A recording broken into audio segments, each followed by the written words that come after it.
Bismillahirrahmanirrahim. Assalamualaikum warahmatullahi taala wabarakatuh. Salam bahagia, salam pencerahan dan salam pertemuan untuk teman-teman semua. Apa khabar saudara?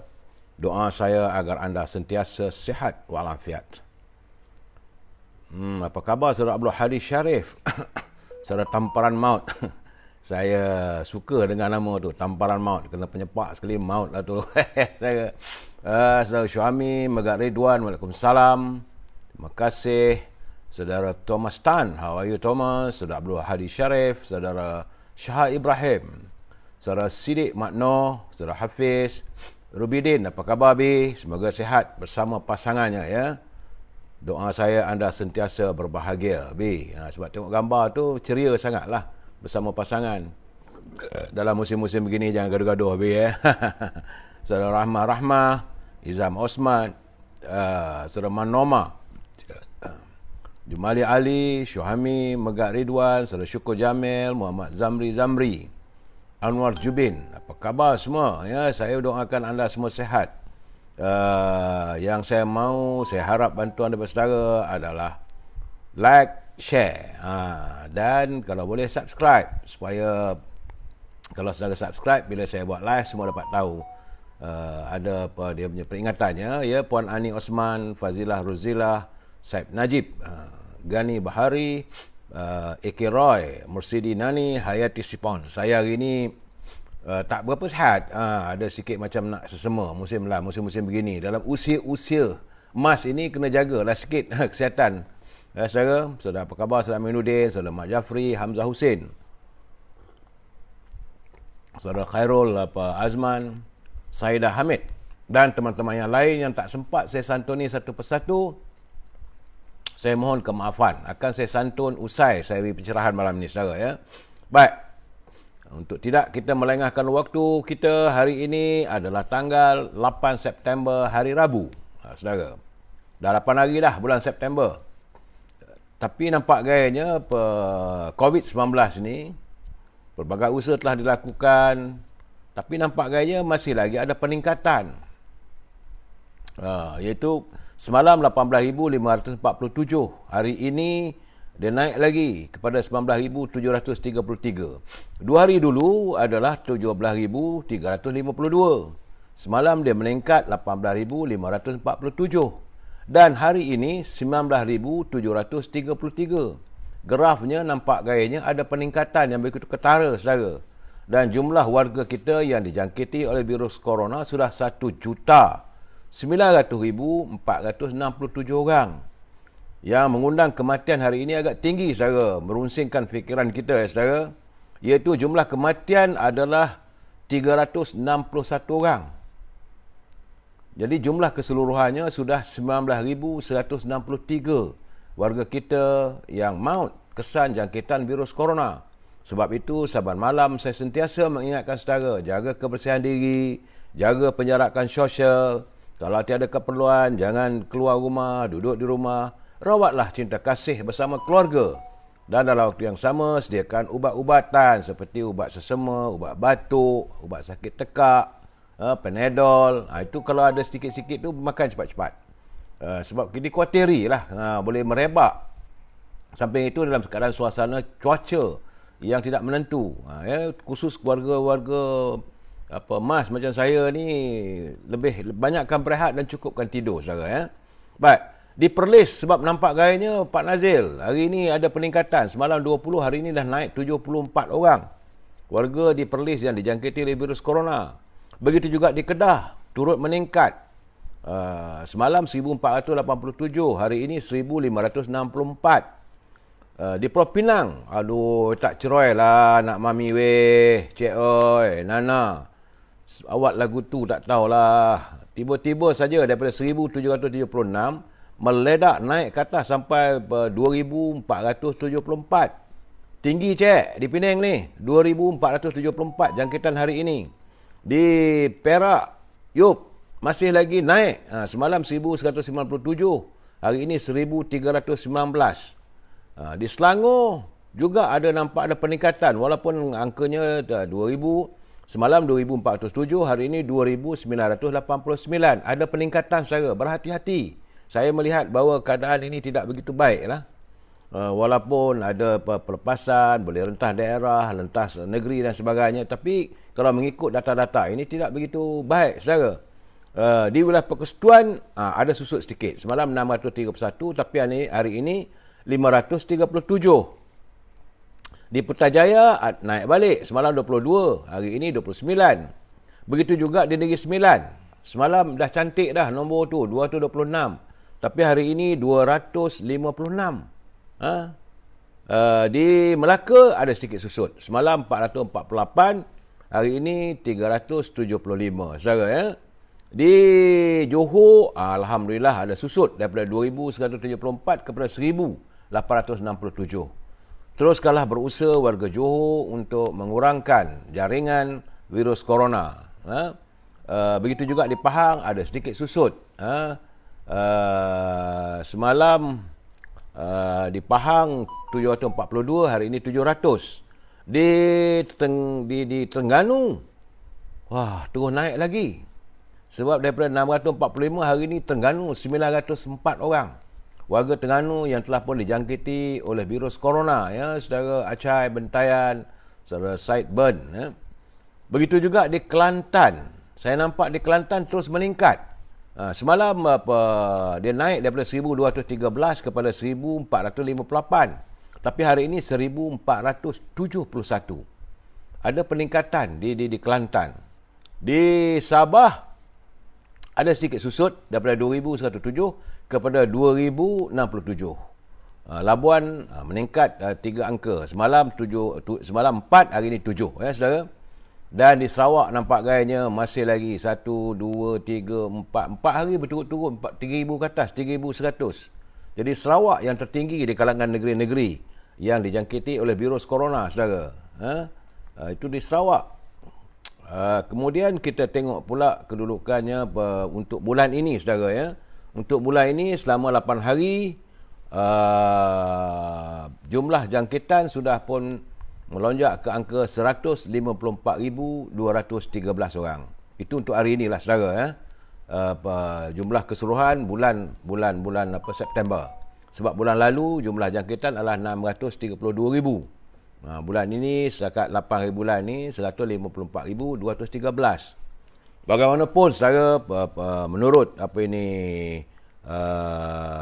kenyataannya yang saya terima bahawa Lembah Kelang, itu di kawasan Kuala Lumpur, Persekutuan dan Selangor yang selama beberapa bulan menjadi kawasan penularan utama wabak COVID-19, diberitakan telah pun memasuki fasa kedua Pelan Pemulihan Negara PPN pada hari Jumaat nanti.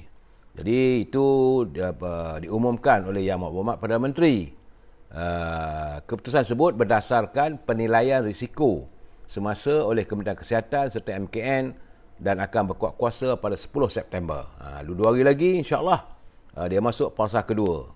Jadi ini berarti individu yang telah divaksin penuh dibenarkan untuk membuat perjalanan antara Selangor, Kuala Lumpur dan Putrajaya. Memandangkan ketiga-tiga kawasan ini dikira sebagai satu kawasan jangkitan yang sama. Jadi tiada lagi mereka ini terkesan dengan larangan perjalanan rentas negeri yang masih berkuat kuasa di beberapa kawasan, saudara. Jadi untuk kawasan Lembah Kelang. Baik, saudara, kita masuk tazkirah singkat. Hakikat dari maksud pencipta manusia adalah ibadah dan penghambaan diri kepada Allah Subhanahu Wa Taala.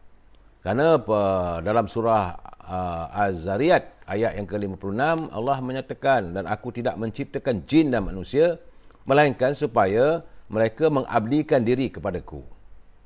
Kemudian Allah mengutuskan para rasul dan menurunkan kitabnya sebagai pedoman hidup bagi kita umat manusia. Jadi sebab itu saudara, kita hidup di dunia ini perlulah sentiasa ingat bahawa kita tertakluk pada ketentuan ilahi. Jangan kita lupa, sebab itu jangan lupa solat.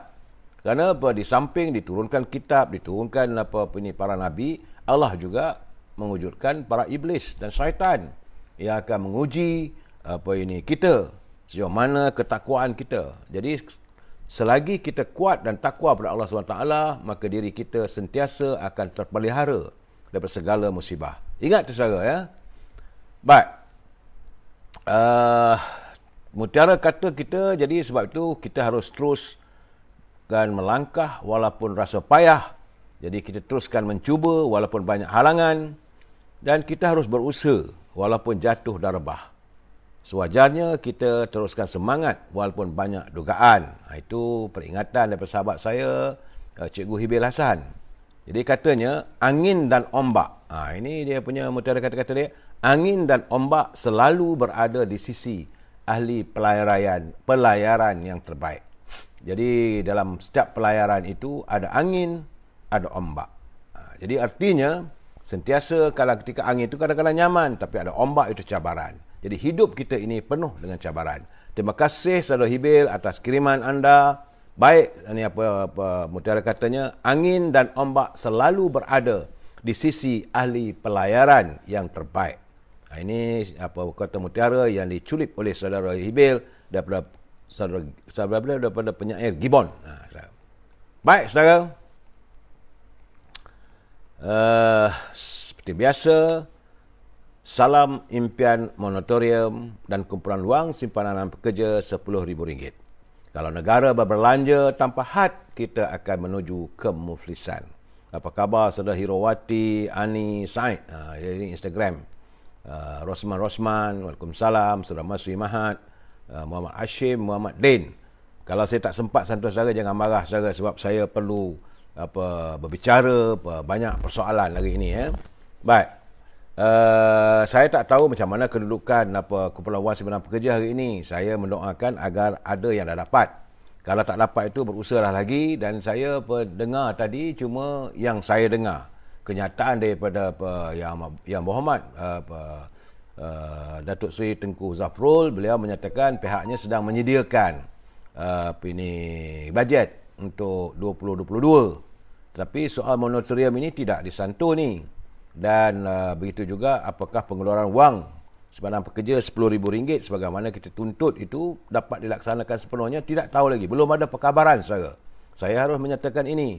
Sedangkan janjinya waktu usai pembentukan kabinet, Yang Berhormat Perdana Menteri pun dah mengatakan boleh.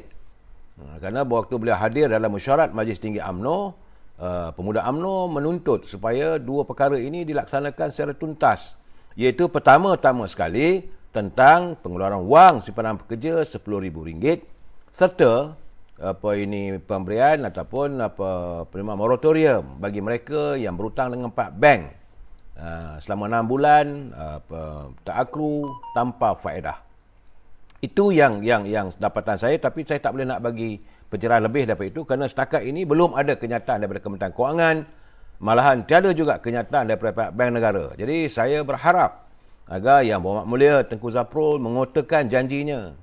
Saudara berjanji dengan rakyat, bukan berjanji dengan saya. Rakyat menanti dengan penuh harapan.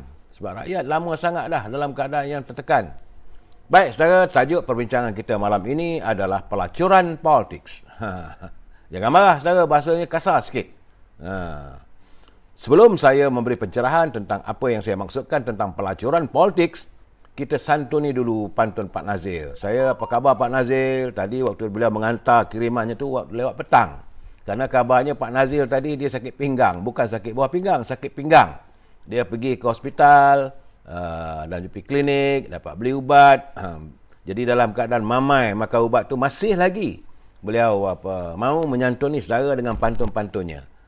Tapi walau bagaimanapun beliau begitu peka dengan setiap ayat yang digunakan.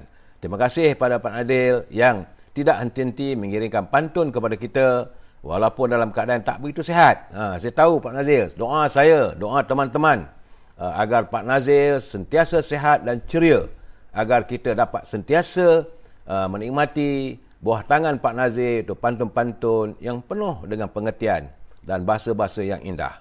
Kata Pak Nazil, berhenti bertumbuk lawan merayu, namun diganyang tak semena-mena. Seperti bubuk memakan kayu, bubuk kenyang, kayu tak guna. Itu pantun Pak Nazil, dia berkias. Jadi mereka yang menjadi parasit ataupun menjadi bubuk pada bahasa ibaratkan sebatang kayu. Kalau dalam organisasi, mereka adalah parasit yang menghancurkan organisasi itu. Kalau dalam politik, khususnya UMNO ini, mereka inilah akan merosakkan UMNO. Jadi bubuk kenyang. Kayu itu akhirnya tidak berguna. Itu maksud Pak Nazil. Kemudian katanya lagi, Kak Maria membuat serawa. Serawa ni kata orang Kedah ni, serawa ni pengat ataupun bubu. Kak Maria membuat serawa keladi petang hari. Demokrasi Malaysia amat teristimewa. Kalah menjadi Perdana Menteri. Itu cara Pak Nazil. Cantik maksudnya tu. Dia kata demokrasi Malaysia ni amat istimewa. Tak macam negara-negara luar. Parti kita kalah pun boleh jadi Perdana Menteri. Itu cara santunan Pak Nazil begitu tinggi maksudnya. Saudara Azli Mak Yusof, Azli tak masuk lagi tu. Ramai yang tak masuk lagi saudara. InsyaAllah pelan-pelan. Begitu juga saya dapat juga kiriman saudara Azmi Omar.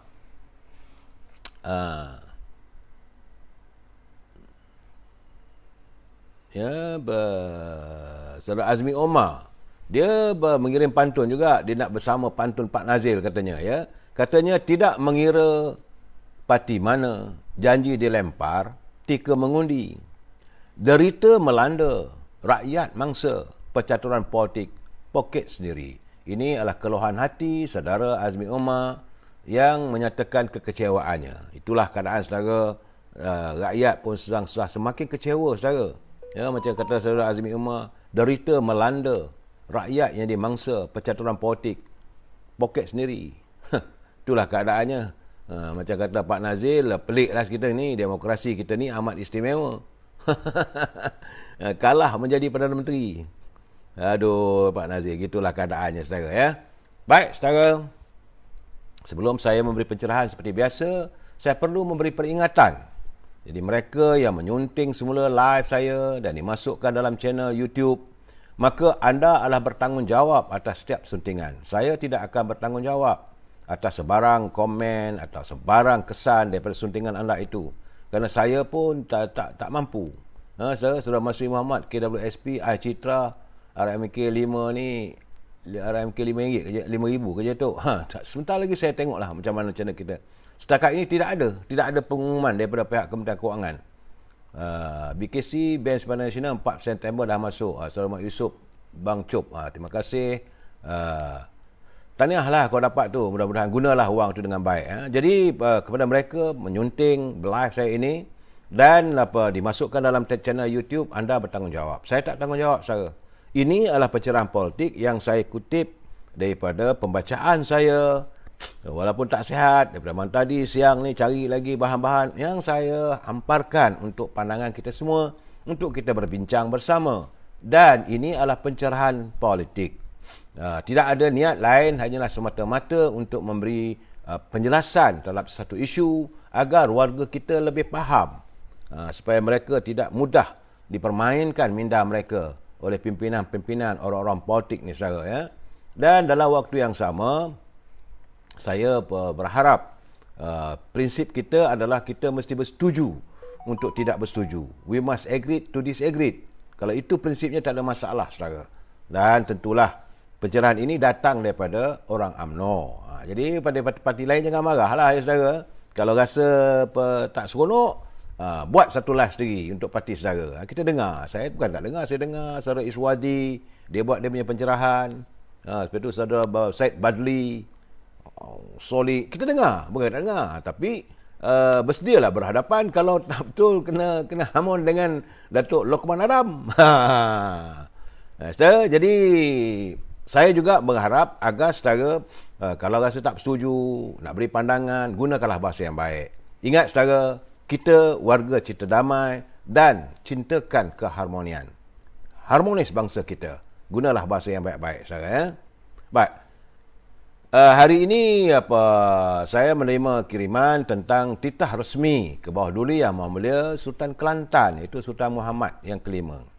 Bahawa ke bawah Duli Yang Maha Mulia Tuanku mendesak agar rakyat Kelantan yang belum divaksinkan supaya mendaftar untuk menerima vaksin atau mendapat vaksin secara walk-in di pusat pemberian vaksin di seluruh negeri Kelantan.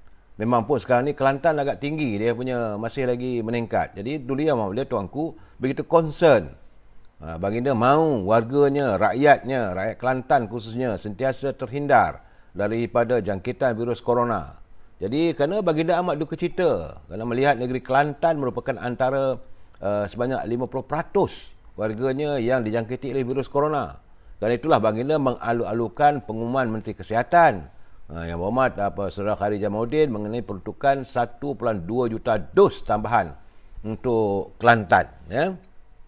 Jadi, Kewaduli Yang Mahmulia Sultan bertitah bahawa mengambil vaksin adalah tanggungjawab individu kepada diri sendiri, keluarga dan masyarakat. Jadi, baginda turut merujuk kepada resolusi Muzakarah Jawatankuasa Fatwa Majlis Kebangsaan bagi Hal Ehwal Agama Islam ke-10 yang bersetuju hukum penggunaan vaksin COVID-19 adalah harus dan wajib diambil oleh gulungan yang ditetapkan oleh Kerajaan Malaysia. Jadi saudara, tuanku dah bertitah, khususnya warga ni Kelantan dah. Raja kita dah bercara dah, baik, ambil lah vaksin tu. Tak selalu gaduh-gaduh lah. Naik tinggi, baik. Dan saudara kena ingat, saya hari ini saya agak sedih kerana mendapat laporan tentang 2 kejadian bunuh diri. Ini tentulah kesan daripada tekanan kehidupan. Saudara, 2 kejadian bunuh diri. Kejadian pertama, seorang wanita yang berusia dalam 30-an yang telah pun ditemukan mati dipercayai terjun dari tingkat 30 sebuah kondominium di Cyberjaya kira-kira jam 11 malam semalam. Jadi kabarnya wanita tersebut merupakan penyewa disebut di antara salah satu kediaman kondominium tersebut. Jadi Ketua Polis daerah Sepang, Assistant Commissioner Wan Kamarul Azran, Wan Yusof mengesahkan jadi itu serta memaklumkan kes tersebut masih lagi dalam siasatan. Jadi itu kejadian pertama di Cyberjaya. Kemudian seorang peguam muda saudara. Saya tengok gambar tu dalam YouTube, dalam media sosial, saya pun ngeri lah. Sebab dia seorang peguam siap dengan tali leher. Macam mana saya laporkan 2-3 malam lepas bahawa antara syarikat yang terkesan adalah syarikat guaman. Mungkin syarikat beliau terkesan. Ini berlaku di Wisma Sanyan yang merupakan bangunan tertinggi di Sarawak sekitar jam 2 petang semalam. Jadi kabarnya sebelum jatuh daripada bangunan tersebut, video merakamkan bagaimana mangsa berada di tingkat 22 bangunan tersebut. Dia siap memakai baju meja putih berseluar hitam sambil memakai pelitup muka. Jadi artinya ada sesuatu yang tak kena pada dirinya. Mungkin dia tekanan perasaan. Dan setakat hari ini saya belum dapat lagi penjelasan daripada pihak berwajib. Apakah kesan, tapi gambar dia terjun daripada bangunan itu nampaklah. Setara saya berharap kita jagalah diri kita dalam keadaan susah begini, jaga perasaan kita. Umat Islam kena ingat beristighfar selalu. Ingatlah bahawa di sebalik setiap kejadian itu, kesukaran itu ada kebaikan yang Allah sudah tetapkan untuk kita, saudara.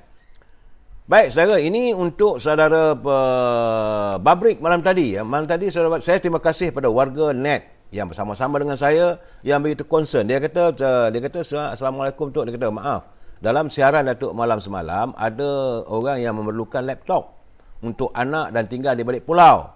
Jadi dia kata bolehlah, dia nak dapatkan nombor telefon. Saya tak ada nombor telefon. Saya tengok dalam cudipan, saya baca. Dia kata bolehlah menghubungi beliau, tapi yang menghantar ni tak bagi nama pula. Dia kata hubungi telefon, saya baca 016 421 2441.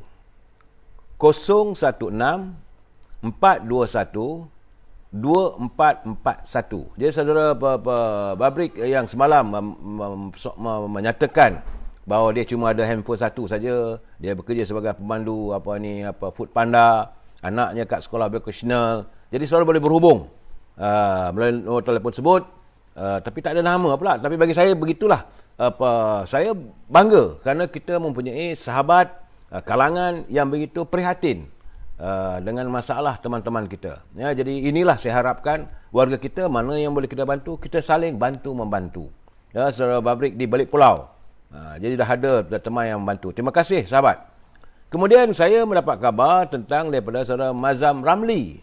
Dia kata bahawa dia kata banyak bantuan indah khabar saja, dia kata. Gendang ucapan bantuan dumdam-dumdam. Tapi dia kata agihannya tak semenggah. Ramai yang merana. Nak makan pun tercari-cari sana sini. Duk bergadai bergolok. Kemudian dapat pun ciput. Ini gambaran yang dilontarkan oleh saudara Mazam Ramli. Jadi secara saya mengharapkan agar pejabat-pejabat pimpinan bahagian-bahagian UMNO, wakil rakyat ke ADUN, sama ada ahli parlimen atau ADUN, ataupun ketua bahagian, atau ketua pemuda, ketua wanita, ketua puteri, santunilah rakyat kita. Bantu mereka. Kadang-kadang dia kata kalau mengikut kata saudara Mazam Ramli, tak semenggah kan? Tak semenggah. Cuma ada yang tak tuntas. Kemudian saudara Zahid Abdullah, dia kata salam tu bantuan e-hailing ataupun taksi, Grab. Dia kata ramai tak dapat. Kemudian telefon iPad pun yang mengurus dana bantuan dia telefon tapi suruh call pihak tertentu tapi dah ditelefon tak berjawab. Jadi pada mereka yang menguruskan setiap dana kerajaan ini, ikhlaslah bantu rakyat. Saya ni tak bersihat hari ni nak marah orang. Saudara jangan pancing saya kemarahan. Cepat saya nak marah. Saya tengok benda itu, saya haraplah agensi-agensi kerajaan supaya dapat melaksanakan tugas dengan baik. Rakyat tengah susah ni. Anda mungkin bekerja, anda ada pendapatan. Jadi jangan permainkan perasaan rakyat. Perdana Menteri dah buat pengumuman, Menteri Kewangan dah buat pengumuman. Jadi lakukanlah, dan wang pun sudah disalurkan melalui Bank Simpanan Nasional. Nak tunggu apa lagi? Jadi sebab itu pimpinan bahagian tolonglah. Sama ada ketua cawangan UMNO ke, ketua bahagian ke, ketua puteri ke, ketua pemuda ke, ketua wanita ke. Jalankanlah, laksanakanlah tugas anda. Kutip senarai ahli-ahli. Tak banyak pun, macam saya katakan, satu kampung maksimum pun lebih kurang 500 orang. Kalau dalam kawasan satu kampung tu letak satu orang. Ambil senarai nama apa semua tu, bantu mereka, pimpin mereka. Mungkin mereka tak tahu. Mungkin mereka tak punya komputer. Jangan kita hanya katakan okey kerajaan dah luluskan peruntukan 3 bilion. Kita pun tepuk tangan. Mana boleh begitu? Laksanakan supaya ia mencapai sasaran matlamat. Dulu kerajaan gagal. Kini apa pula? Ya saudara Asam Samdin. Kita tak mau sebab dulu dah parti lain. Sekarang ni parti UMNO. Jadi kita kena berusaha. Sebab kalau apa-apa berlaku, kalau gagal, orang akan melihat UMNO gagal. Jadi pimpinan UMNO, peringkat cawangan, peringkat bahagian, anda wakil rakyat, ahli Dewan Negeri atau ahli parlimen, kena bantu. Sebab kita pun jadah waktu untuk pilihan raya dah dekat. Nanti begitu juga, kita kena tempelak. Susah nak menjawab. Sekarang ni, bantu. Jadi saya menyarankan, sekali lagi saya katakan, pimpinan di bahagian. Kita ada 191 bahagian. Jadi set ketua pemudanya, ketua puterinya, dan ambil dia ketua-ketua cawangan. Minta ketua-ketua cawangan tu melihat berapa ramai kawasannya yang tak dapat, yang memerlukan bantuan, yang perlu pimpinan. Jangan selalu fikir rakyat macam anda semua. Ada juga yang dapat menggunakan internet dengan baik. Ya, tolonglah mereka. Ingat saudara, apa yang saudara bantu itu tidak lain dan tidak bukan adalah untuk mendapat rahmat daripada Allah SWT. Ingat saudara, ramai rakyat kita yang susah. Sebab saya lihat Yang Amat Berhormat Perdana Menteri telah pun menyatakan bahawa sekarang ini kelonggaran SOP fasa 1 untuk industri kreatif sudah pun di muka. Jadi kreatif ni seni dan sebagainya. Nanti jangan orang kata Yang Amat Perdana Menteri ni kan anak je Dafi, cepat-cepat buka. Tak boleh gitu. Kena tengoklah. Bagaimanapun kita melihat bahawa industri kreatif ini tinggi. Dia menghasilkan KDNK agak besar, saudara. Jadi sebanyak 29 bilion rupanya ada industri kreatif ini. Penghasilan video, penghasilan filem, penghasilan rakaman dan sebagainya. Jadi alhamdulillah kita mengharapkan moga dapat bertahan berterusan. Dan saya harap ini menyangkut dengan Kementerian Komunikasi. Jadi saya mengharapkan agar Tan Sri Anwar Musa dan juga Saudara Zahidi sila perhatikan, bantulah para penggiat di sektor industri kreatif ini. Saudara. Cuma saya dapat lagi satu, memanglah saya akan membicarakan ada isu lain lagi, tapi saya culip satu persatu saudara. Iaitu agensi pengurusan bencana negara. Rupanya ada peruntukan. Jadi menurut ketua pengarahnya, Saudara Ahmad Mustaqim Zulkifli, dia kata Agensi Pengurusan Bencana Negara ataupun singkatan pada NADMA rupanya ada menyediakan bantuan kalau mereka yang terketi oleh COVID-19 ada sedikit bantuan kewangan. Tak kata RM100 ke RM500 tak tahu. Tapi kalau berlaku kematian, maka NADMA menyediakan untuk waris-warisnya sejumlah RM5,000 peruntukan. Jadi katanya bahawa masih belum ramai lagi yang memohon. Malahan kadang-kadang ada yang memohon itu tidak lengkap. Jadi saya mengharapkan agar pimpinan UMNO di bahagian cuba tengok, cuba perhatikan agar NADMA ini juga diuruskan untuk rakyat kita. Sebab jumlahnya peruntukan banyak, saudara. Ada katanya Saudara Amiruddin Hashim maklumkan 22,227,700 telah pun diperuntukkan. Ada peruntukan untuk agensi tersebut untuk membantu rakyat yang terkesan. Bagaimanapun saya nak ucapkan tahniahlah, terima kasihlah Yang Mohd Perdana Menteri. Kedengarlah, tapi biarlah benda itu terlaksana dengan betul. Apabila Yang Mohd Perdana Menteri dengan Menteri Kewangan bersetuju untuk melantik Bank Pembangunan yang akan menawarkan skim pembiayaan untuk IKS atau peniaga-peniaga yang terkesan. Jadi anda boleh berurusan untuk peniaga-peniaga kecil dan sederhana PKS serta peniaga makro. Skim ini adalah dalam usaha untuk mempercepatkan pemulihan ekonomi negara. Jadi kalau mereka yang dulu berniaga, yang dah terkesan semua, segeralah. Sebab peruntukan yang disediakan oleh Bank Pembangunan, saya yakin juga datang daripada kerajaan, adalah sebanyak RM5.6 bilion. Saudara? Jadi mereka yang berniaga, sila. Dia bila kita dah perintah ni senang sikit. Apa-apa yang kita perjuangkan kita nampak. Sudah azar-azar, batu lintang, tikam batu kedah. Di mana tu? Toll free, apa susahnya minyak RM1 itu. Saya bukan nak bercakap soal itu, saudara. Ya. Bagi saya, saudara Mak Yusof, ini masanya. Bila dah ada, dah dibuka, pergilah. Kalau yang mereka yang berniaga, KS dan sebagainya, pergilah. Bertemu dengan pegawai daripada Bank Pembangunan. Ya. Jangan salah, jangan pergi Bank Pertanian. Bank Pembangunan. Saya nampak ini ada satu tindakan yang betul, yang wajar. Tak bagi pada Bank Perdagangan dan sebagainya. Yang ini untuk pembangunan IKS melalui Bank Pembangunan. Ini landasannya betul, saudara. Bagaimanapun, saya dapat call tadi, berbual juga saudara-saudara ISMI. Ini nak masuk bab politik dah ni, saudara. Bila saudara ISMI bertanya dengan saya macam mana tentang Datuk Seri Agung UMNO, Datuk Seri Ahmad Maslan, apakah beliau akan dilantik sebagai timbalan speaker. Sebab timbalan speaker yang ada itu Datuk Seri Azlina Osman telah pun meletak jawatan. Saya katakan kalau beliau dilantik sebagai speaker tu baiklah, tetapi ada pro dan kontra. Jadi kalau boleh, kalau beliau ada latar belakang undang-undang, biarlah orang yang nak jadi timbalan speaker ni ada orang yang latar belakang undang-undang. Sebab tujuan parlimen itu adalah untuk menggubal undang-undang. Dan banyak persoalan yang berhubung kait dengan undang-undang. Dan keduanya, kalau beliau pula nanti dilihat sebagai memihak nanti, rosak juga pendapat kita. Tak tahulah sebab beliau siswa agung. Saya tak tahu, tapi kabarnya usul Presiden UMNO untuk menukar speaker telah ditolak. Kita mahu supaya speaker ini dilantik di kalangan orang tak memihak. Sebab saya ingat lagi parlimen akan dibuka minggu depan, saudara. Zaman Tan Sri Zahir adalah antara yang terbaik.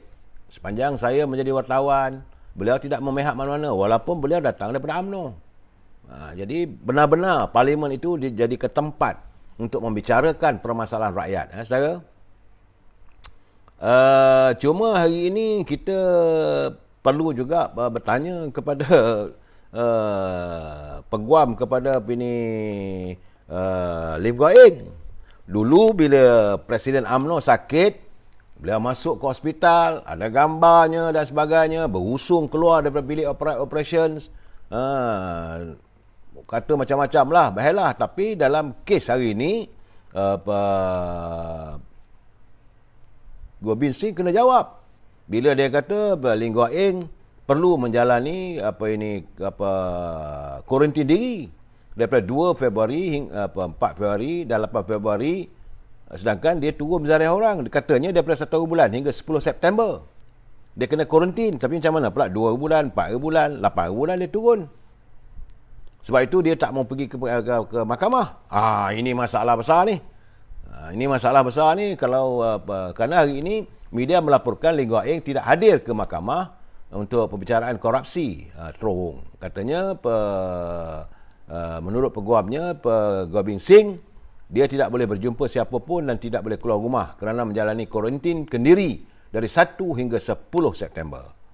Jadi kalau itu keadaannya, sedangkan dia 2 bulan dia ada pergi jumpa orang, 4 bulan, 8 bulan, dan beliau hadir persidangan Dewan Negeri. Macam mana ni? Jadi jangan pada kita ni, kita yang benar macam-macam korang kata. Baik saudara, itu bunga-bunga dalam subjek kita malam ini adalah tentang pelacuran politik. Cuma sebelum saya nak beri pencerahan tentang maksud pelacuran politik ni, saya menerima kiriman daripada seorang pelayar kita, saudara Chun Yin Yang. Mungkin dia tak faham maksud saya. Dia kata, Chun Yin Yang, dia kata, Tok, jangan sesekali menghina pelacur, dia kata. Tiada wanita sanggup melacurkan diri, melainkan wujudnya paksaan, ditipu dan sebab-sebab yang tersendiri. Jadi dia merasakan mungkin saya tak mau bercakap soal profession sebagai pelacuran. Saudara, kita perlu tahu bahawa pelacuran ini adalah antara profession tertua di dunia. Dah berlaku beribu tahun lagi. Sebab itu zaman Rasulullah pun ada tentang pelacur apa semua. Bukan kita nak bercakap soal pelacuran ini, tetapi yang saya maksudkan adalah pelacuran politik.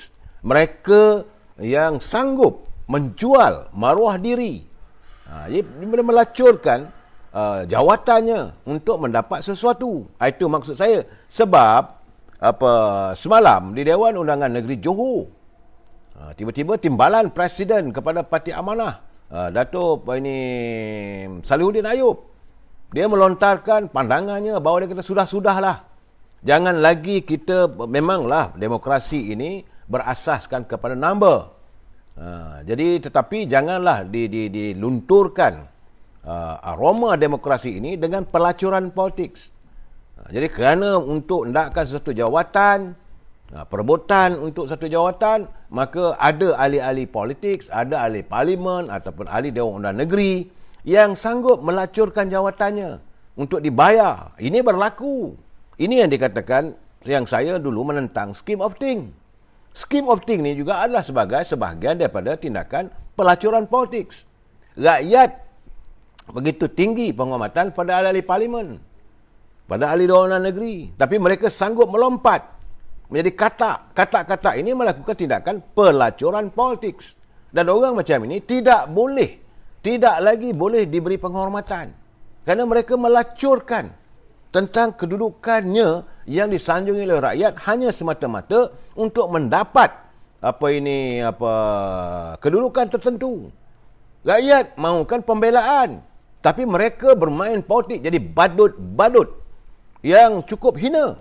Sebab itu Datuk Salihuddin Ayub dia kata cukup-cukuplah. Dan sekarang kita dengar macam apa yang sedang ni masih lagi belum selesai lagi di Seremban. Permasalahan itu soal parti PKR. Mereka bergaduh sama mereka. Jangan sampai ada pula wujud scheme of thing. Kau pujuk aku pujuk aku, dia orang ni begini. Akhirnya masalah rakyat tak ditangani. Kita dah alami. Sebab itu macam tadi Pak Nazil dia membuat jenaka. Parti yang kalah pun jadi Perdana Menteri. Saya terus terang saya kata bahawa saya sendiri secara peribadi saya tak berminat dengan suasana yang sebegitu. Kita kalah. Terima ajalah kekalahan. Kita kena menghormati aroma demokrasi. Sebab itu saya menyanjungi pimpinan macam Yang Berhormat Menteri Tengku Razli Hamzah. Dia kata awal-awal, kalau kita kalah kita terima kekalahan. Tetapi mereka yang menang tidak boleh menekan yang kalah. Dan yang kalah mesti menghormati pihak yang menang. Begitu juga dalam persatuan, dalam parti kita, dalam parti politik UMNO ni, yang duk serang Presiden UMNO buat apa? Dia bukan nak apa-apa pun, dia telah dipilih oleh ahli sebagai Presiden. Biarlah dia laksanakan tugas dan tanggungjawabnya. Bukan dia terburu-buru nakkan jawatan Perdana Menteri. Tidak. Tapi melihat keadaan kekecohan negara, maka dia campur tangan. Jadi sentuhan seorang Presiden UMNO begitu berbisa sekali. Kerajaan yang dulunya menumbangkan UMNO, akhirnya mereka tumbang. Itulah dipanggilkan sentuhan seorang Presiden. Tapi tak habis-habis lagi, kita masih lagi mencerca beliau. Dia tak ada pun nak kata jadi Perdana Menteri. Bila sampai waktunya sekarang, boleh jadi Perdana Menteri untuk UMNO. Tak apalah, biarlah Datuk Ismail Sabri. Dia nak meneruskan usahanya, menyelesaikan permasalahan dia tentang persepsi orang mengata macam-macam yang diwujudkan oleh musuh-musuh politik yang pernah berkuasa satu ketika dulu. Ini keadaannya kadang-kadang orang tak faham. Saya amat kenal dengan Presiden UMNO. Dia kata dia bukan mengejar jawatan dalam kerajaan. Nak diperbetulkan balik UMNO. Memang saya bercakap berkali-kali, Datuk Seri, Musa akan datang, kena ditukar. Calon-calon kita yang lompat-lompat katak apa semua, dia kata yang lompat tu, jangan risaulah, itu pasti tidak akan dicalonkan semula, dia kata. Malahan mereka yang kita lihat sanggup menggadaikan maruah parti kita juga akan digugurkan. Jadi mereka yang sembang kencang tu, kadang-kadang mereka lebih hebat daripada Majlis Tinggi, mereka akan digugurkan, jangan risau. Itu kenyataan ataupun jaminan daripada Presiden Parti yang mahu melihat UMNO terus unggul. Sebab itu dalam saya lihat bahawa saya terperanjat juga, ada seorang ustaz terkenal. Dia dulu cakap soal agama lah bersama dengan Ustaz Khairi. Ini memang kalau dia dalam ceramah-ceramah dia memang lantang lah. Tapi sekarang ni dia membelasah pimpinan daripada PAS yang dia kata dulu kamu cerca UMNO, kamu kata UMNO ni kafir lah, kamu kata begitu. Sekarang ini yang melantik kamu sebagai menteri adalah daripada UMNO. Nak tak muka macam mana? Seolah-olah dia kata ludah ke langit kena muka sendiri. Itu kenyataan, bukan saya. Saudara boleh lihat dalam YouTube. Saya pun terkejut. Dan begitu juga kenyataan daripada Datuk Salihuddin Ayub. Dia kata cukuplah dah. Sekarang ini time to move on. Dan kita pun akan menghadapi pilihan raya. Tak lama lagi dah pun.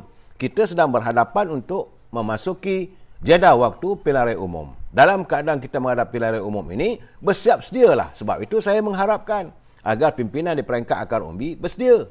Dan yang menyeronokkan saya apabila timbalan Presiden UMNO, Tok Mat Hassan, bila dia mengatakan bahawa UMNO tidak akan bekerjasama dengan PBBM. Bila dia kata begitu, legalah saya. Saya sabar malam menyatakan kekhawatiran saya. Sebab mereka akan menggunakan parti Perikatan Nasional. Sebab dalam itu ada PAS. Jadi PBM ni akan menggunakan PAS sebagai dia punya perisai untuk memastikan mereka dapat kesempatan bertanding. Dalam keadaan ini yang sekerisau saya, tapi bila Tok Mat, terima kasih Tok Mat. Kali ini saya pula nak tanya Tok Mat, jangan silap pulut pula Tok Mat. Jangan Tok Mat kata kita tak akan bekerjasama dengan PBM. Kali ini Tok Mat kena tunaikan kenyataan Tok Mat ini. Jangan pula pilihan raya, sebab pilihan raya saya lihat tak lama. Saya menjangkakan daripada kenyataan-kenyataan yang dibuat oleh pimpinan parti kita bahawa besar kemungkinan 7-8 bulan lagi kita akan menghadapi musim pilihan raya. Sebab itu peringkat akar umbi sediakan sekarang ni. Jadi saudara Norizan Said, jika BM menang dalam PR15, Presiden calon PM, Presiden kita jangan risau saudara. Bukan jawatan itu yang diburu. Beliau nak memperbetulkan UMNO. Dan setelah kalau beliau dibersihkan oleh mahkamah, itu memanglah sepatutnya. Tetapi bukan itu keutamaannya, saudara. Jadi, Pak Gomo tak payah sebutlah, saudara. Saya malah. Sebab bagi saya, kalau orang macam ni, saya tak nak sebut, saudara. Betul. Saya, yang penting kita sekarang ni adalah matlamat pertama. Iaitu UMNO lain tak ada adalah untuk mempertahankan institusi raja-raja. Itu tetap malam saya katakan. Yang kedua, UMNO berperjuang untuk rakyat. Biarlah orang nak kata apa pun. You can say anything. Tapi terbukti. Benar, saya tidak menafikan. Ada juga pimpinan UMNO yang tergelincir daripada landasan perjuangan. Jadi mereka ini tidak boleh kita saudara rangkumkan sebagai parti. DAP dan PKR tu maki dan hina Barisan Nasional suci. No, saudara, classic legend. Kita tak kata mereka suci. Saya dah cakap tadi, Lim Guan Eng sekarang ni kita tuntut supaya beliau memperjelaskan pada mahkamah. Kamu kata kamu kena COVID, sedangkan 2 bulan kamu pergi ini Dewan Negeri. Kamu pergi jumpa dengan rakyat. Nak pergi mahkamah tak boleh. Ini tak boleh. So sekarang ni saudara Kamal Zaman Ramli, hukum karma 6 tahun. Dia tak boleh terlibat dalam parti. Hukum karma juga saya nak bagi tahu dalam keadaan sekarang ni ternyata hukum karma sudah menghampiri mereka. Begitulah selama bila mereka berada di anjung kuasa, kita dituduh macam-macam. Waktu UMNO nak ditewaskan dengan pelbagai serangan, cerita tentang bilion-bilion ringgit wang rakyat daripada. Sekarang ini bagaimana yang saya katakan, apabila daripada pimpinan daripada Parti Peribumi juga, iaitu Datuk Saudara Dr. Mazli, mantan Menteri Kesihatan, Menteri Pendidikan, dia mula mendedahkan bahawa berlaku seolah-olah ada penyelewengan berhubung dengan Bistarinet. Sejumlah 3 bilion punya projek tu nilainya. Ini perlu disiasat. Sebab itu saya dah mula lontarkan 2 malam lepas. Dan sekarang ni kita menuntut dengan tuntas agar SPRM segera masuk. Sebab mereka menuduh kita dulu. Ini bukan nak ambil nak balas dendam, tidak. Kita mahu supaya SPRM siasat. Kalau salah, salah. Kalau ada penyelewengan, sebab projek itu besar. Matlamatnya untuk pelajar-pelajar. Tetapi boleh jadi tergendala, boleh jadi gajah putih. Jadi bagi saya sekarang ini, it is the time untuk kita mencari kebenaran. Dan sebab itu Presiden UMNO terus pergi ke mahkamah. Walaupun hakim dah tegur, dia kata kalau boleh jangan membicarakan soal perbicaraan itu di media sosial. Sebab itu saya memilih untuk tidak membicarakan. Saya dengar macam-macam, saya tak nak membicarakan sebab kita biarkan mahkamah menentukan. Sebagaimana sering saya katakan, mahkamah itu ada hakim. Hakim ada, pendakwa raya ada, peguam bela ada. Biarlah mereka melaksanakan tugas dan tanggungjawab mereka secara tuntas. Begitu juga saya tidak mencampuri urusan YMDB dan sebagainya.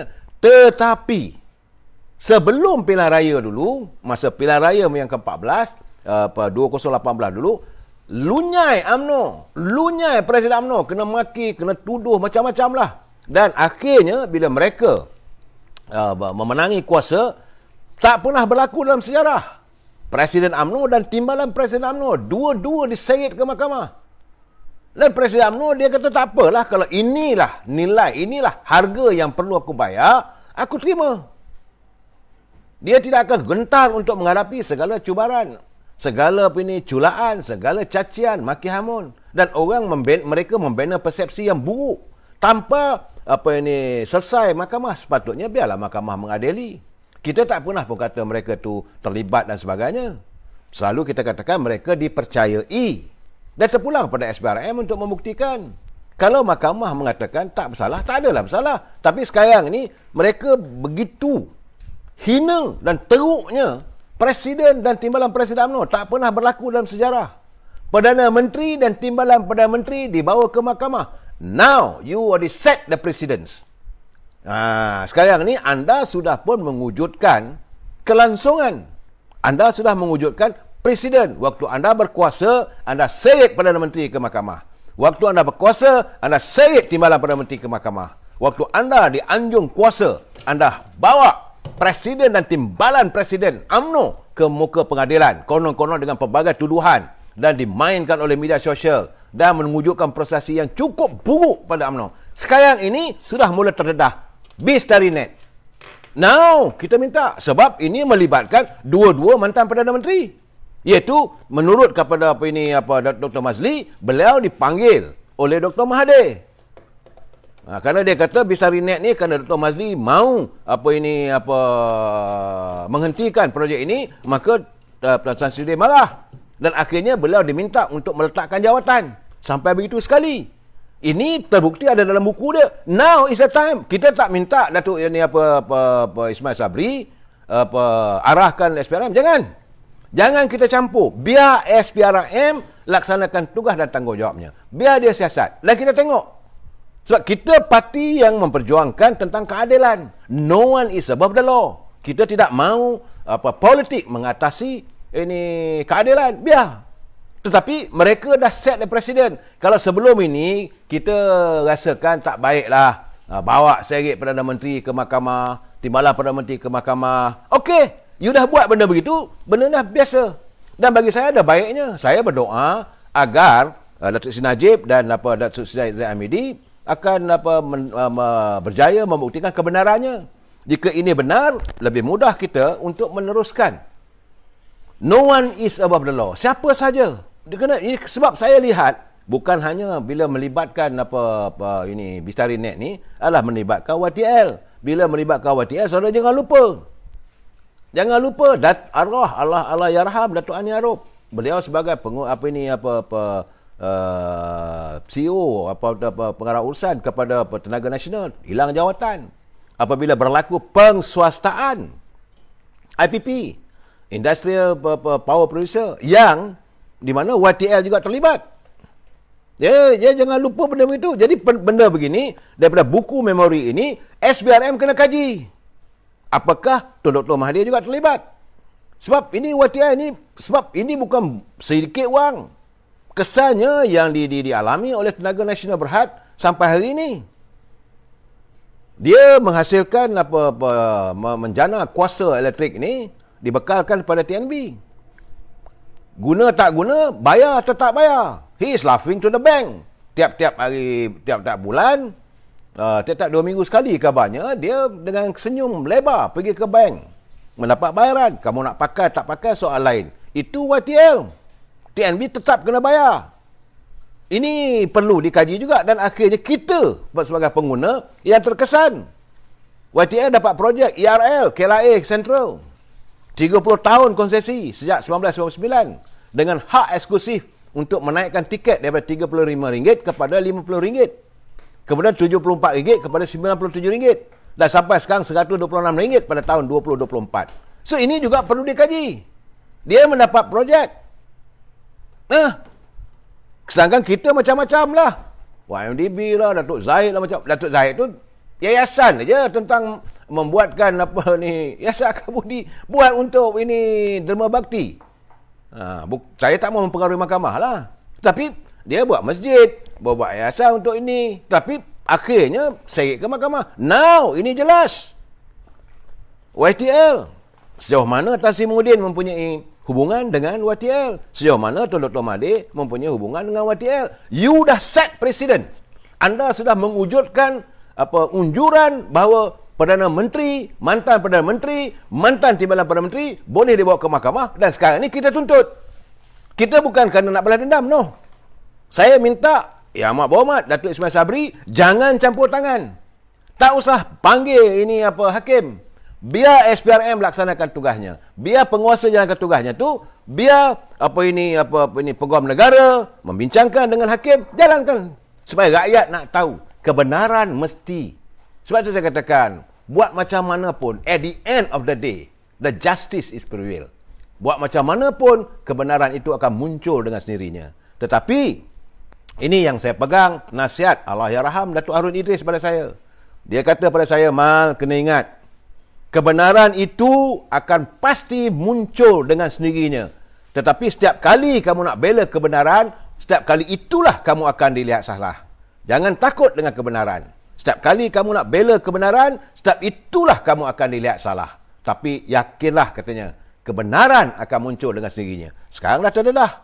Saya bukan main-main ni, saya dapat kiriman lagi. Tentang bagaimana, tentang macam yang saya katakan, zaman Tun Razak, dia mewujudkan lebuh raya Timur Barat. Tak ada tol, percuma. Kelantan ke Gerik, Perak, dia jeli. Tapi akhirnya, bila ini Tun Razak nak meneruskan lagi, lebuh raya daripada utara ke selatan, kemudian diteruskan oleh Tun Sin On, datang ini era Dr. Mahathir, mula ada wujudnya penguasaan. Dan sampai hari ini kita terpaksa bayar tol. Ini mesti didedahkan. Soalnya sekarang ni siapa yang dapat konsesi itu? Sebab ini semua menekan rakyat. Sedangkan kita tahu, apabila Datuk Seri Najib buat Pen Borneo antara Sabah dengan Sarawak, percuma, tapi sampai sekarang terbengkalai. Baik, saya bukan nak menuduh siapa ya saudara ya, tidak terniat, tetapi kita katakan kebenaran harus muncul dengan sendirinya. Sebab itu saya katakan berkali-kali bahawa ekonomi negara ini telah rosak. Orang yang boleh memperbaiki semula adalah Yang Berhormat Tengku Razali Hamzah. Sepatutnya sekarang ni beliau dipanggil untuk segera untuk memperbaiki. Tapi orang melihat dah tua dan sebagainya. Saya nak beritahu pada anak-anak bahawa kadang-kadang cetusan minda kita ini bukan mestinya datang daripada orang yang dah tua saja. Anak muda pun boleh juga. Tetapi minda pengalaman. The experience come true. Kita sekarang ni dalam keadaan ada burst. Berapa ramai syarikat yang dah bankrupt. Kita perlu memperbaiki.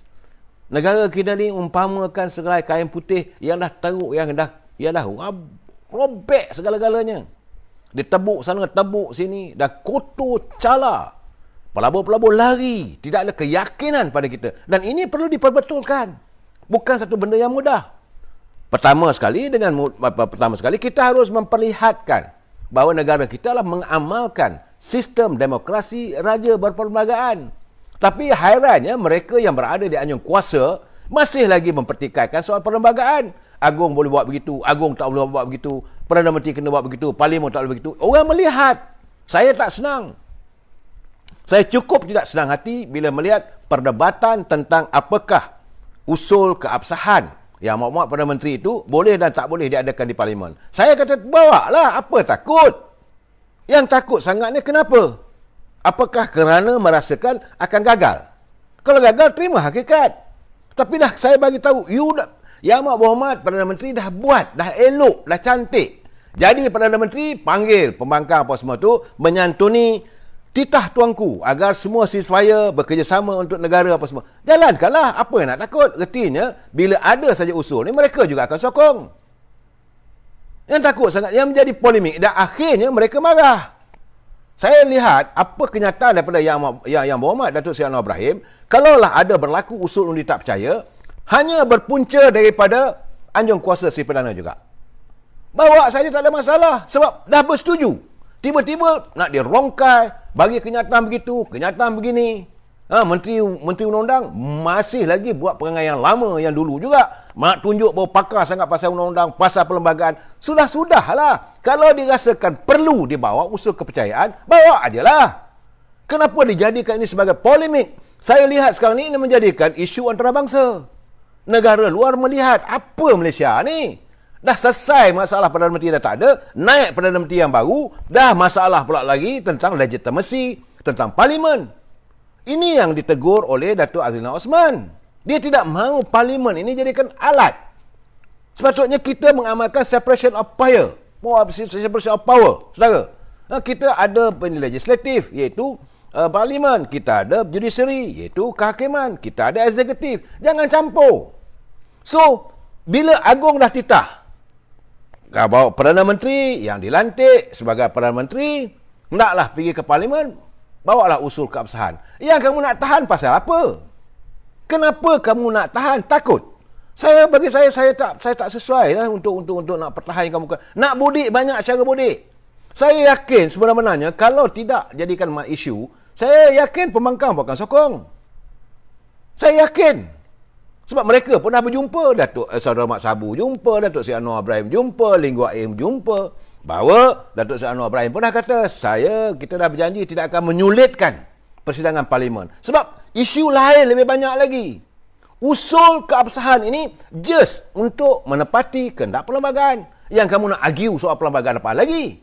Dulu apabila Perdana Menteri kena berhenti tak berhenti, macam-macam lah kata, kuasa agung lah, darurat, macam-macam. Berkelang kelibut. Jadi buatkan pelabur kita ni apa punya? What type of country we are going to invest? Kita nak melabur apa negara yang macam itu? Bertelengkah sama dia orang tak habis-habis. Ini masalah dia. Sepatutnya those in the power of within the corridor of power, shut up. Berhenti bercakap, berhenti bagi kenyataan yang bukan-bukan. Apa yang dah dibuat, jalankan, laksanakan. Jangan ada nak ciluk sana, ciluk sini.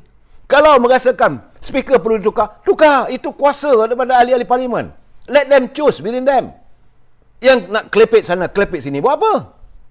Saya jadi marah, saudara, kerana melihat kebobrokan dalam kepimpinan negara masih lagi nak diteruskan daripada zaman yang dulu, yang terdahulu. Malah saya nak sebutlah, nanti orang kata saya benci tak? Tidak, tapi kebobrokan.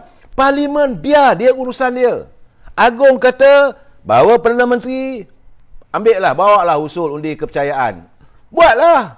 Dan saya yakin akan tak ada masalah. Tetapi yang takut dengan bayang-bayang, kenapa? Why are you scared of your own shadows? Mungkin anda ada agenda tertentu. Inilah yang selalu saya katakan, bahawa Perdana Menteri, penasihat-penasihat Perdana Menteri harus menjauhkan diri daripada apik lempang yang beri pandangan yang bukan-bukan. Pandangan mereka lain tak ada nak membodek. Jangan Duk Sri. Ni buat usul nanti ni. Akan ada skim OT, kamu yang buat. Kamu takutlah. Bawa saja, saya yakinlah tak ada masalah. Sebab apa yang cuba digarap oleh Yang Berhormat Perdana Menteri dah cantik dah. Okey, EPF nak bagi 10,000. Okey, untuk rakyat okey. Dah mulalah sekarang ni. Kita rentas negeri dah boleh. Sektor ekonomi nak buka balik. Rakyat dah tidak lagi nak dikurung dalam rumah. Ada bantuan dan sebagainya. Dah cantik. Sebab itu saya katakan, Yang Berhormat Perdana Menteri memulakan sebagai Perdana Menteri ini dengan cantik. Tapi jangan dicomotkan. Jangan dikotorkan dengan benda yang bukan-bukan. Benda tak sepatutnya diperdebatkan. Saya hairan. Saya cukup hairan bila ada pihak yang memperdebatkan usul undi kepercayaan pada Perdana Menteri ini, sehingga kan orang melihat, takutlah ni.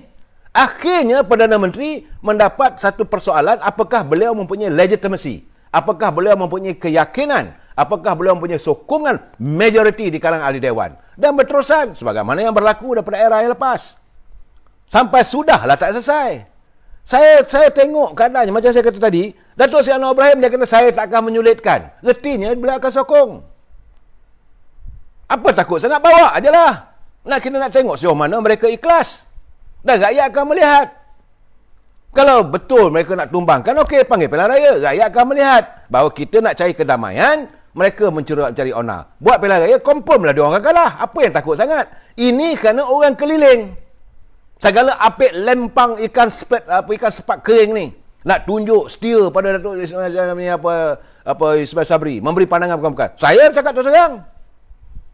Waktu ada tak betul, saya balon. Kalau dia betul, apa yang dia telah down ni sekarang ni, kita kena terima lah. Kita kena cakap terima kasih. Sebab itu saya kata terima kasih Yang Berhormat Perdana Menteri. Pilih bank pembangunan untuk menyalurkan bantuan untuk IKS. This is correct way. Kita kena benda yang baik, benda yang betul. Tapi apa masalahnya? Apa masalah hingga menimbulkan satu polemik yang bukan-bukan? Saya tak tahulah keadaan begini. Kadang-kadang saya kata saya benci dengan mereka. Sebab itu saya setuju dengan pandangan Datuk Saifuddin Ayub. Janganlah politik ini dilacurkan.